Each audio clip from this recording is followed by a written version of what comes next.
ನಮ್ಮೂರು ಹಬ್ಬದಲ್ಲಿ ನಮ್ಮ ಹುಡುಗರೆಲ್ಲ ಸೇರ್ಕೊಂಡು ಜನಗಳಿಗೋಸ್ಕರ ಒಂದು ಹಾಸ್ಯ ಮಾಡಬೇಕು ಅಂತ ನಾವು ಒಂದು ವೇಷ ತಂದು 4-5 ವರ್ಷದಿಂದ ನಮ್ಮ ಊರಲ್ಲಿ ಈ ವೇಷ ಮಾಡೋದ ಬಿಟ್ಬಿಟ್ಟಿದ್ದು. ಅರ್ಜೆಂಟಾಗಿ ಯೋಚನೆ ಮಾಡಿ ಇರೋ ವಿಭೂತಿ ಗಟ್ಟಿಲಿ ಮೇಕಪ್ ಮಾಡ್ಕೊಂಡು ಮನೇಲಿರೋ ಬಟ್ಟೆನೆ ಹಾಕೊಂಡು ಕೊನೆಗೂ ಎಲ್ಲ ಹುಡುಗರು ಸೇರಿ ಈ ತರ ರೆಡಿ ಆದೋ. ಹಿಂದಿನ ಕಾಲದಲ್ಲಿ ನಮ್ಮೂರು ರಂಗದ ಹಬ್ಬದಲ್ಲಿ ರಂಗ ಕುಣಿಯೋ ಟೈಮಲ್ಲಿ ಈ ತರ ವ್ಯಾಸನ ವಯಸ್ಸಾಗಿರೋರು ತುಂಬಾ ಸಖತ್ತಾಗಿ ಮಾಡ್ತಾರೆ. ಅದನ್ನ ನೋಡಿ ಇನ್ ಸ್ವಲ್ಪ ಜನ ಕಲ್ತಿದ್ರು. ಅವ್ರು ಮಾಡಿರೋದನ್ನ ನೋಡಿ ಇವಾಗ ನಾವು ಕಲ್ತಿ ನಮ್ಮ ಹುಡುಗರೆಲ್ಲ ಸೇರಿ ಇವತ್ತು ಮಾಡ್ತಾ ಇದ್ದೀವಿ. ನಿಮ್ಮೂರಲ್ಲಿ ಈ ತರ ಹುಡುಗರೆಲ್ಲ ಸೇರಿ ವ್ಯಾಸ ತತ್ತಿವ ಅಂತ ಒಂದು ಕಮೆಂಟ್ ಮೂಲಕ ನಿಮ್ಮ ಅನಿಸಿಕೆನ ತಿಳಿಸಿ ಈ ವಿಡಿಯೋನ ಆದಷ್ಟು ಎಲ್ರಿಗೂ ಶೇರ್ ಮಾಡಿ. ಹೊಸ ಕಳ್ಸದ ಚಂಪ್ ತಗೊಂಡು ಹತ್ಕಡ್ದ ನೀರು ತುಂಬ್ಕೊಂಡು ಅವಾಗ ತಾನೇ ಚಿಗುರಿರೋ ಮಾವಿನ ಸೊಪ್ಪು ಸಿಗಿಸ್ಕೊಂಡು ಈ ಐಕ್ಲೆಲ್ಲ ಕುಣ್ಕೊಂಡು ಒಯ್ತಾನೆ ಇದ್ದು.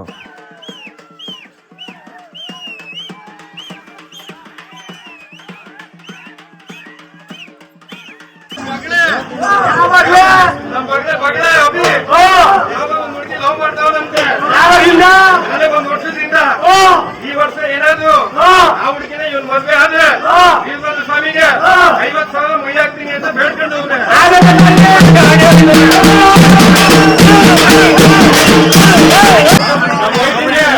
ಇವತ್ತು ಹೆಣ್ಮಗ ಆದ್ರೆ ನೀವ್ ನೆಕ್ಸ್ಟ್ ಅಂದ್ರ ಬಿಟ್ಟೆ